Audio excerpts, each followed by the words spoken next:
তোমাদেরকে দেখাবো গুড় তৈরি করা। তোমরা অনেকেই গুড় তৈরি করা দেখেছো। আমাদের এখানে সকালবেলাতেই গুড় তৈরি করছে। তো মোহরকে স্কুলে দিতে যাওয়ার সময় আমি প্রতিদিনই দেখতে পাই। তো গতকাল আমি গিয়েছিলাম ওখানে। তোমাদেরকে দেখাই, এটা কিন্তু ওরা বলল যে একদম শেষ পর্যায়ের গুড় হয়ে গেছে, মানে এইটাকে ওরা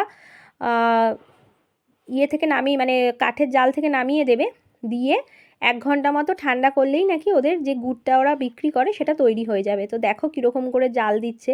আর সকালবেলার ওয়েদারটা এতই ভালো ছিল, আর এই দৃশ্য খুব মানে সুন্দর লাগছিল। তো এই দেখো কীরকম করে তৈরি করছে, আমি তো দেখে লোভ সামলাতে পারলাম না। আর এই দেখো বাড়ির জন্য নিয়েও এসেছে। আর দেখো খেজুর গাছগুলোকে কীভাবে ওপরগুলোকে কেটে ওরা ওখানে সব ছোট ছোট কলসি ঝুলিয়ে রাখে, দিয়ে তার নিচেতেই এইভাবে গুড় তৈরি করছে। তো ওনারা বলছিলেন ওনারা নাকি নদিয়া ডিস্ট্রিক্ট থেকে আসেন, প্রত্যেক বছরই আসেন।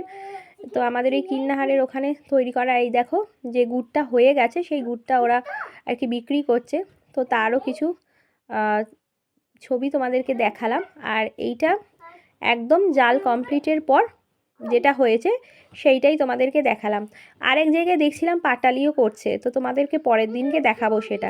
ততক্ষণের জন্য সবাই খুব ভালো থেকো, সুস্থ থেকো।